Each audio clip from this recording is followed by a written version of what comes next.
आज ऑफिस में जो कुछ भी हुआ उससे केसर बहुत ज्यादा हर्ट हो गई थी और उसने ये फैसला कर लिया था कि चाहे जो भी हो, इतने अपमान के बाद अब वो कभी भी वीर के ऑफिस नहीं जाएगी। यही सोचकर वो ऑफिस से निकलकर सीधे अपने ससुर तेज प्रताप सिंह से मिलने उनकी हवेली चली गई। केसर जब वहां पहुंचती है तो उसे पता चलता है कि उसकी सासू माँ कल्याणी किसी काम से बाहर गई हुई है और उसके ससुर घर में बने अपने ऑफिस में कुछ जरूरी काम कर रहे हैं। केसर उनके ऑफिस में पहुंचकर उनके पैर छूकर आशीर्वाद लेती है। तेज प्रताप केसर को देखकर कहते हैं, केसर बेटा, कैसी तबीयत है अब तेरी और कैसे आना हुआ? वीर भी आया है क्या तेरे साथ? केसर जवाब में कहती है, मैं ठीक हूँ पापा, और मैं यहाँ अकेले ही आई हूँ क्योंकि मुझे आपसे कुछ जरूरी बात करनी है। तेज प्रताप फौरन पूछते हैं, बोलो ना बेटा, क्या बात है? इसके बाद केसर आज ऑफिस में हुई सारी घटना तेज प्रताप को बताती है। तेज प्रताप ये सुनकर बहुत ज्यादा दुखी होकर कहते हैं, रुक, मैं अभी ऑफिस फोन किए देता हूँ, तुझे तेरा कैबिन और पोजीशन दोनों मिल जाएगी। केसर तेज को रोकते हुए कहती है, नहीं पापा, मुझे वो सब नहीं चाहिए। ये सुनकर तेज प्रताप थोड़ा कंफ्यूज होकर पूछते हैं, तो बता बेटा, तुझे क्या चाहिए? केसर कहती है, पापा, मैं अपने 51% शेयर आपको बेचना चाहती हूँ। मैं आज और इसी वक्त इस कंपनी और वीर के साथ अपनी पार्टनरशिप को यहीं खत्म कर देना चाहती हूँ। तेज प्रताप ये सुनकर एक पल के लिए मानो खामोश हो जाते हैं। फिर वो खुद को संभालते हुए कहते हैं, केसर बेटा, ये बहुत बड़ा फैसला है और ऐसे फैसले तब नहीं लिए जाते जब हम बहुत ज्यादा गुस्से में होते हैं।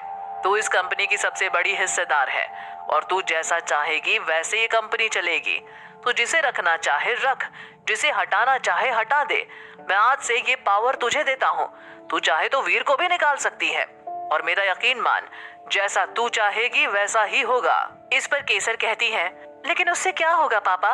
क्या उससे आज जो सबके सामने मेरी इज्जत का मजाक बनाया गया है वो ठीक हो जाएगा? क्या वो नजरें जो मेरे अस्तित्व पर आज सवाल कर रही थी वो चुप हो जाएंगी? क्या मेरा खोया हुआ सम्मान वापस दिला पाएगी आपकी ये पावर? केसर नम आंखों से अपने ससुर से सवाल करती है। केसर के सवाल सुनकर एक बार तेज प्रताप के पास कुछ भी कहने को नहीं होता। वो वहीं टेबल पर पड़ा अपना फोन उठाते हैं और वीर को फोन करते हैं। वीर फोन उठाते ही कहता है, हाय डैड, कैसे हैं आप? तेज प्रताप सीधे वीर से कहते हैं, मेरा छोड़, तू ये बता कि तू ऑफिस के काम छोड़कर आजकल क्या करने में लगा है? वीर कैजुअली जवाब देता है, डैड, मैं तो ऑफिस में ही हूँ, मैं और क्या करूँगा?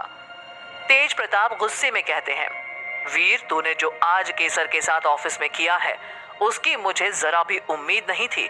तुझे परिवार और कुल की मर्यादा का जरा भी ख्याल नहीं रहा। तो अनजान लोगों के सामने हमारे परिवार की बहू के साथ ऐसा सलूक कैसे कर सकता है? वीर इस पर बड़े आराम से जवाब देता है, लेकिन डैड, मैंने क्या किया? मैंने तो उल्टा केसर के ऊपर से काम का सारा बोझ हटाकर गुंजन को दे दिया ताकि केसर को आराम मिले। तेज प्रताप ये सुनकर कहते हैं, वीर, मैं तेरा बाप हूँ और मुझे ये बचकाने बहाने देना बंद कर। तू भी अच्छी तरह से जानता है कि तूने हमारी बहू केसर के साथ क्या किया है। वीर तंज कसते हुए कहता है, अच्छा, तो केसर ने आपको सब कुछ बता दिया? तो फिर मेरे कुछ कहने से फर्क ही क्या पड़ेगा डैड? तेज प्रताप इस पर कहते हैं, हाँ, तूने ऑफिस में उसके साथ जो भी किया वो मुझे उसने बता दिया। वो अभी मेरे सामने ही बैठी है। वीर अपने डैड से कहता है, डैड, आप मेरी बात उससे करवाइए। तेज प्रताप केसर से कहते हैं, केसर बेटा, वीर तुमसे बात करना चाहता है। और ये कहकर वो फोन स्पीकर पर डाल देते हैं। लेकिन केसर मना करते हुए कहती है, पापा, मुझे वीर से कोई बात नहीं करनी, बस आप लीगल फॉर्मेलिटीज संभाल लीजिए और मुझे इस जिम्मेदारी से मुक्त कीजिए। वहीं वीर, जो कि फोन की दूसरी तरफ केसर की सारी बात सुन रहा था, उसने अपने डैड से कहा, डैड, आप केसर के शेयर मत खरीदिएगा। केसर बस बात का बतंगड़ बना रही है और वो ये शेयर बेचकर बस किसी तरह मुझसे पीछा छुड़ाना चाहती है। फोन पर वीर की ये बात सुनकर केसर और ज्यादा फ्रस्ट्रेटेड हो जाती है और तेज आवाज में उससे कहती है, वीर, भले ही मैं ये पार्टनरशिप ना तोड़ पाऊं, लेकिन आज के बाद मैं उस ऑफिस में कदम नहीं रखूंगी। मैं कहीं और काम कर लूंगी। इस पर वीर हंसते हुए कहता है, मैं भी देखता हूँ तुम इस शहर में कोई जॉब कैसे ढूंढती हो। इस शहर में किसी में हिम्मत नहीं है जो वीर प्रताप सिंह के खिलाफ जाकर तुम्हें जॉब दे। हाँ, ये बात और है कि तुम जॉब के लिए अपने दोस्तों शीबा और अनिरुद्ध की मदद लो। इस पर केसर कहती है कि वो बिना किसी की मदद लिए अपने दम पर इसी शहर में जॉब लेकर दिखाएगी। अपने ससुर के सामने फोन पर वीर के साथ हुई बहस के बाद केसर वहां से ये कहकर निकल जाती है, जिसके जवाब में वीर उससे कहता है कि उसे थक हार कर इसी ऑफिस में आना होगा, उसे कहीं कोई जॉब नहीं मिलने वाली। इधर जब वीर के डैड कल्याणी के हवेली वापस आने पर केसर के साथ ऑफिस में हुई घटना का जिक्र करते हैं तो वो बहुत नाराज होती है। वो इस बात से और भी ज्यादा नाराज है कि वीर के डैड ने वीर को रोकने या समझाने की कोशिश नहीं की, जिस पर तेज प्रताप बिना कोई जवाब दिए खामोश हो जाते हैं। उनकी इस खामोशी पर कल्याणी उनसे कहती है, चलिए मेरे साथ, हम दोनों चलकर उसे समझाते हैं कि वो इस परिवार की बींदनी और अपनी पत्नी के साथ ऐसा नहीं कर सकता है। इसके बाद कल्याणी तेज को लेकर वीर के पास पहुंच जाती है। कल्याणी वीर से कहती है, वीर, मैं ये क्या सुन रही हूँ? तेरे बाबा सा ने मुझे बताया कि तूने केसर को ऑफिस से निकाल दिया है। इस पर वीर कहता है, नहीं माँ, आप डैड से ही पूछिए, मैंने कहाँ निकाला। वो तो खुद ही ऑफिस छोड़कर गई है और ये भी कहकर गई है कि वो कहीं भी काम कर लेगी, लेकिन अब हमारे ऑफिस में कदम नहीं रखेगी। ये सुनते कल्याणी कहती है, वीर, मुझे इन शब्दों के जाल में मत उलझा और मुझे तेरे बाबा सा ने सब पहले ही बता दिया है कि ऑफिस में क्या क्या हुआ, तो तू ज्यादा नादान बनने की कोशिश ना कर। मैं जो तुझे समझाना चाह रही हूँ बस वो समझने की कोशिश कर। अब हमारे घर की बींदनी कहीं और काम करेगी। वीर कहता है, मॉम, ना मैंने उसे ऑफिस से निकाला है और ना ही मैं उसे मनाऊंगा।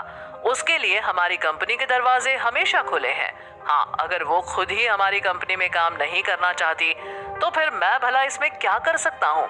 अगर उसे कहीं और काम करने का मन है तो मैं उसे ये करने से नहीं रोकूंगा। बाकी आप जितना मुझे समझाने आई हैं उतना अपनी उस बींदनी केसर को जाके समझाएंगी तो ज्यादा बेहतर होगा। तभी तेज गुस्से में कहते हैं, वीर, तू तो ऐसे अनजान बन रहा है जैसे हम कुछ जानते ही नहीं कि तेरे और केसर के बीच में उस घर की 4 दीवारों के अंदर क्या चल रहा है। हमें सब खबर है।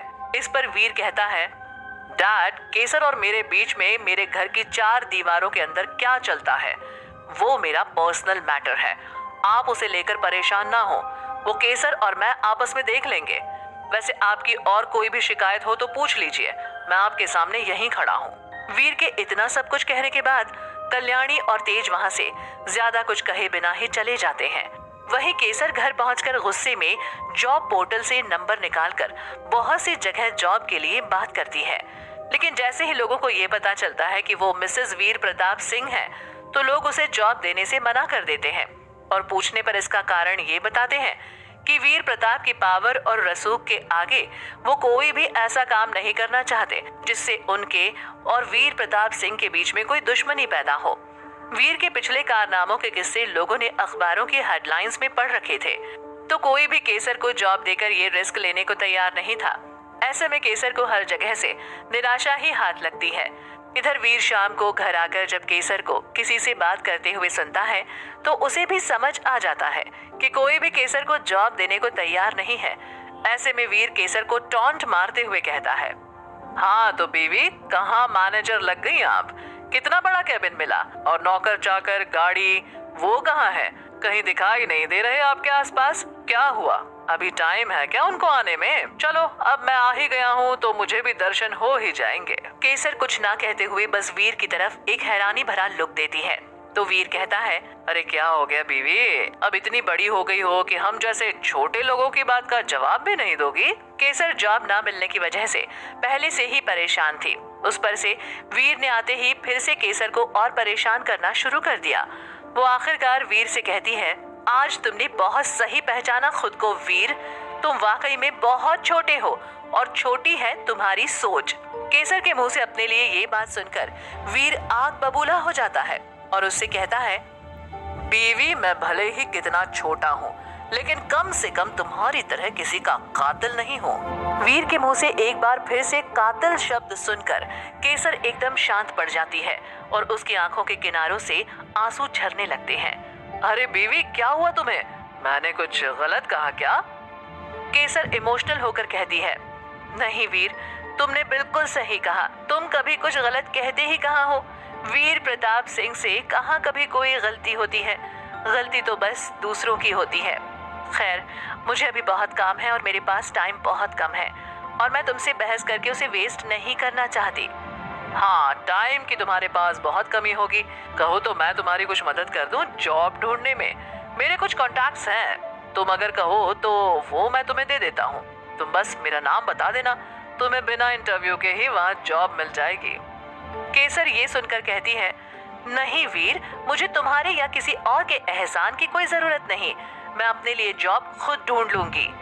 वीर केसर को अब चैलेंज करते हुए कहता है, जब तक तुम्हारे साथ हमारे खानदान का रुतबा और तुम्हारे नाम के साथ वीर प्रताप सिंह की बीवी होने का टैग जुड़ा है, तब तक इस शहर में तो कम से कम कोई भी तुम्हें जॉब देने से रहा। इस बात पर केसर गुस्से में कहती है, वीर, भले ही मुझे क्यों न सड़कों की सफाई ही करनी पड़े, लेकिन मैं अब उस ऑफिस में कभी नहीं जाऊंगी। मैं कोई भी काम कर लूंगी, लेकिन अब उस ऑफिस में कभी भी कदम नहीं रखूंगी। इतना सब होने के बाद केसर घर से बाहर निकल जाती है। चलते चलते अभी वो कुछ ही दूर आई होती है, तभी उसे एक छोटा सा ईट जॉइंट दिखाई देता है, जिसे कुछ यंग लड़के लड़कियां मिलकर चला रहे होते हैं। वीर के साथ अभी कुछ देर पहले जो बहस हुई थी, उसकी वजह से केसर का सर दर्द हो रहा होता है, तो वो वहां जाकर चाय ऑर्डर करती है। अभी केसर अपनी चाय आने का वेट कर ही रही होती है कि वहां उनके बीच हो रही बातों से केसर को पता चलता है कि वो अपने ढाबे के लिए स्टाफ ढूंढ रहे हैं। केसर की चाय आती है, वो अपनी चाय खत्म करती है और पैसे देने काउंटर पर जाती है। केसर वहां से वापस जाने के लिए मुड़ती है, लेकिन तभी वो रुक जाती है और थोड़ी देर कुछ सोचने के बाद एक बार फिर से वो उसी काउंटर पर बैठे लड़के के पास पहुंचती है और कहती है, मैंने सुना कि आप अपने ईट जॉइंट पे काम करने के लिए किसी को ढूंढ रहे हैं। वो लड़का कहता है, जी मैम, आपने सही सुना। अगर कोई लड़का या लड़की आपकी नजर में हो तो हमें जरूर बताएं, हमारी बहुत हेल्प हो जाएगी। केसर कहती है, अगर आपको कोई एतराज ना हो तो मैं ये जॉब करना चाहूंगी। लड़का केसर के मुंह से ये बात सुनकर चौंक जाता है। क्या केसर को उस ईट जॉइंट में नौकरी मिलेगी या फिर शीबा और अनिरुद्ध केसर की नौकरी ढूंढने में कोई मदद करेंगे? अगर केसर को इस ईट जॉइंट में नौकरी मिल गई तो क्या होगा वीर का रिएक्शन? ये जानने के लिए जुड़े रहिए वीर और केसर की कहानी के साथ। रिस्क है बट इश्क है।